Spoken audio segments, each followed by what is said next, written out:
Carolina Belo.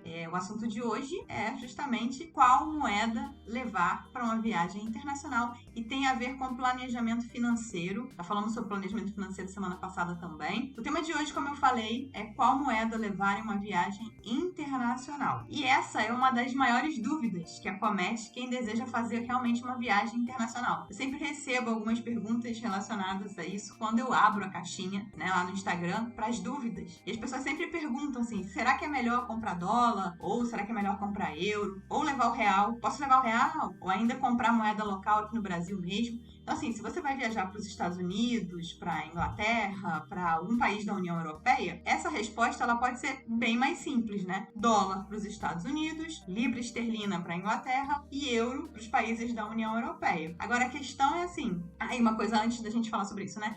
Esquece a permuta entre as moedas desses países. Por exemplo, eu vou levar dólar para a Inglaterra, porque tá mais barato comprar o dólar, e euro para os Estados Unidos. Isso vai ser um grande erro, porque você vai ter que fazer a compra no Brasil, e aí você já perde, pagando imposto e etc. E aí depois, quando você chegar lá, você vai ter que trocar. E aí você vai fazer mais uma troca, ou seja, tem mais um prejuízo, porque vai ter mais encargos em cima disso. Então, só faz isso, levar dólar para a Inglaterra, por exemplo, se você já tem essa moeda em casa e aí não tem mais o que fazer, que é passar coisa. Senão, não vale a pena, ok? Isso é a famosa bitributação. Bitributação é aquela expressão que a gente usa para situações onde há trocas de câmbio duas vezes. Então, aí você teria que trocar reais por dólar, depois reais por libra esterlina, por exemplo. E aí, com isso, você perde dinheiro. Bom, entendendo isso, agora a gente pode voltar ao que eu estava falando, né? Se a sua viagem for para outro país da América do Sul, por exemplo, já fica mais difícil, porque assim, é dólar, é euro, ou se outro país que não seja da área do euro, ou para um país asiático. Então, nessas situações, qual seria a melhor opção para a gente escolher, né? Vai levar o quê? Então, situações como essas, elas não possuem uma resposta assim tão óbvia, digamos assim, como as respostas anteriores. Por isso é sempre bom a gente trazer o conceito de moeda forte, né, e moeda fraca, né? A força da moeda. O que é uma moeda forte e o que é uma moeda fraca? Moedas fortes, então, são basicamente as moedas que são comercializadas internacionalmente e elas mantêm o seu valor, elas não perdem o valor. E aí, quais seriam essas moedas fortes, né? Como exemplo, a gente pode falar o dólar americano, o euro, a libra,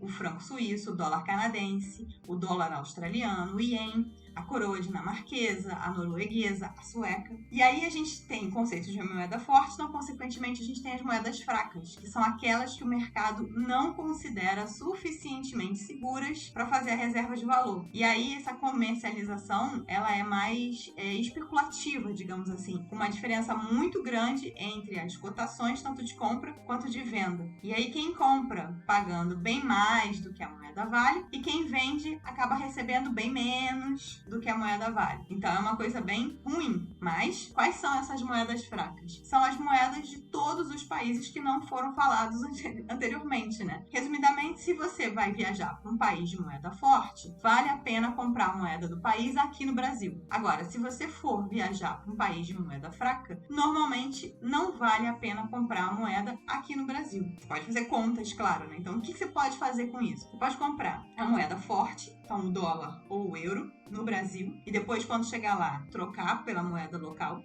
Você pode fazer um cartão pré-pago numa moeda forte, o que é bom, que aí você evita as pegadinhas, né, das casas de câmbio. A gente vai falar depois sobre isso um pouco. E em alguns poucos casos, você pode, ou até mesmo deve levar reais para chegar lá e depois trocar. Normalmente, onde a cotação do real é vantajosa, ela é bem pequena, tá? A gente tem Colômbia, Uruguai, Argentina e Chile. E tem um detalhe, né? Atenção, assim. Prefiro sempre fazer o câmbio nas capitais e nas cidades maiores, como, por exemplo, Buenos Aires, Montevidéu, Punta del Este, Colônia de Sacramento, Santiago, Valparaíso, ou então até mesmo Bogotá, né? Porque senão leva dólar. Porque nessas cidades menores, desses países que eu falei, você pode até conseguir vender reais, mas é uma cotação bem desvantajosa. E na maioria dos casos, é melhor você comprar a moeda forte, como eu falei, aqui no Brasil, e trocar pela moeda local depois que você chegar lá.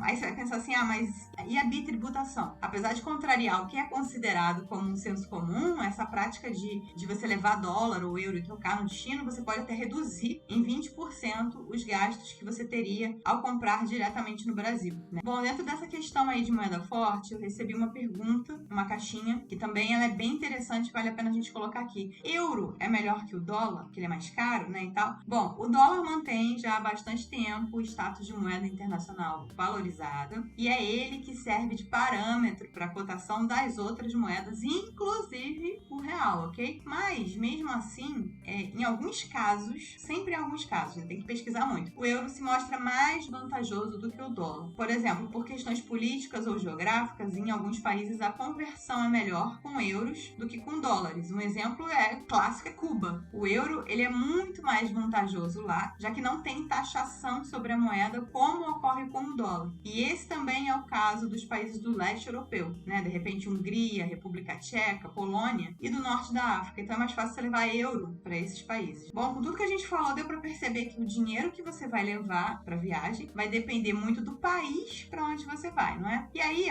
antes da gente continuar, a gente precisa falar um pouco sobre cotação de compra e de venda, né? Que às vezes a gente faz uma confusão e, nesse caso, é importante. Então, quando você vai comprar uma moeda no Brasil, o que vale é a cotação de venda, ou seja, a cotação pelo qual a casa de câmbio está vendendo essa moeda para você. Agora, quando você vai vender os seus dólares ou os reais fora do Brasil, ou seu euro, o que vale é a cotação de compra, ou seja, a cotação da casa de câmbio, ela está comprando os seus dólares ou os seus reais ou o seu euro. Geralmente a gente pensa que é o contrário, né? Então, assim, para não confundir, saiba sempre que a cotação, no momento que a gente vai comprar alguma coisa, sempre é pior. Tá na alta na hora que a gente vai comprar e sempre mais baixa na hora que a gente precisa vender, tá? É um mundo injusto, né? Mas é isso que acontece. Todas essas operações são feitas em casas de câmbio. E aí, as casas de câmbio, elas têm cada uma, elas são livres para fixar as suas cotações. Por isso que a gente tem diferença entre as casas de câmbio. E aí, é melhor a gente pesquisar bastante, claro, e fazer câmbio em ruas em que tenha muitas casas de câmbio para aproveitar a concorrência, né? As casas de câmbio que funcionam à noite e nos finais de semana, elas também pioram sensivelmente aí as cotações fora do horário bancário, né? Então, se possível, troque sempre dentro desse horário. As de lugares pouco povoados, por exemplo, Atacama, ou com excesso de turistas, assim, Bariloche, Cancún, elas tendem a oferecer cotações piores do que as das capitais dos seus países. E aí isso me lembra, né, que quando a gente foi pro Atacama, eu me arrependi, assim, amargamente por não ter trocado mais dinheiro em Santiago, porque lá no Atacama estava bem mais alta a cotação. Outra coisa que você pode pensar é, assim, escolha as casas de câmbio com a menor ou sem nenhuma taxa de serviço sempre que você conseguir. É aquilo, né? Tem que pesquisar. Então, por isso, você tem que reservar um tempo no local do destino para você pesquisar, para você ir atrás disso. Normalmente, as casas de câmbio na cidade, elas têm taxas e cotações melhores que as do aeroporto. No aeroporto, troca somente uma pequena quantidade logo que você desembarcar, por uma questão de necessidade, né? Por exemplo, quando eu vou à Turquia, eu levo o euro e troco mais ou menos 20 euros para garantir a chegada ao hotel com o transporte público, porque eu compro a fichinha do metrô e tudo mais, né? Novamente, aí no caso, o euro é forte lá e tem grande procura nas casas de câmbio turcas. Assim, fica mais fácil a troca por uma melhor taxa de conversão. A questão, assim, se eu levasse o real para a Turquia, como há pouquíssima procura, né, de real, interesse, né, pelo real na Turquia, caso aceitem, porque eu nunca vi aceitarem, as casas de câmbio local, elas pagariam bem abaixo da cotação oficial. Então, não vale a pena. Outra questão de levar euro é que em muitos lugares de Istambul é possível fazer as compras dos produtos com o próprio euro. Então, às vezes, é mais baixa a cotação, mas, né, a conversão, ela pode não ser muito favorável ao cliente, mas às vezes você troca direto, né? Tem que ver aí na hora. E um caso que eu também gostaria de falar aqui, já que muitos dos corredores gostam de participar de provas em Buenos Aires, é sobre a Argentina, né? A Argentina, ela tem 2 câmbios, o oficial e o paralelo, que é chamado de câmbio blue. Atualmente, o câmbio blue, ele paga o dobro do câmbio oficial. Vocês podem olhar uma página chamada Paralelo Oi. Eu posso até colocar o link aqui embaixo, que você vai ver a cotação de compra, né? Que aí você vai ver quanto que tá o dólar blue e quanto que tá o dólar oficial em pesos. E mesmo sendo ilegal, o câmbio blue, ele é super comum na Argentina. Todo mundo recorre a ele. E os lugares que fazem esse tipo de câmbio são as chamadas cuevas. São lojas que enviam dinheiro ou até mesmo casas de câmbio legalizadas. Mas aí você pensa, putz, o negócio ele é uma contravenção, né? Não vou pagar uma coisa que é ilegal, digamos assim. Então você tem um canal que é legal, que vai se basear na cotação câmbio blue, que é mandar dinheiro pela Western Union. E aí você manda o dinheiro e chega lá e pega. E pode ser mais simples e você não tá fazendo uma coisa ilegal de chegar lá na hora e, eu vou comprar aqui nessa lojinha. Você pode não se sentir bem com essa situação. Mas os próprios argentinos fazem isso justamente porque a moeda deles é muito desvalorizada. Então, só para vocês saberem isso. E aí, mas tem que lembrar que a Western Union, quando você mandar esse dinheiro, você também vai ter uma perda, porque tem o IOF e vai ter também a taxa de envio, que dependendo do montante que você estiver mandando, pode variar aí entre R$9 até R$40, né? Então, tem que, aquilo que eu falei, né? Pesquisar sempre, para não perder. Perder a gente sempre vai, mas para não perder muito dinheiro. Aí você vai pensar, não vale a pena comprar pesos argentinos no Brasil? Infelizmente, não vale.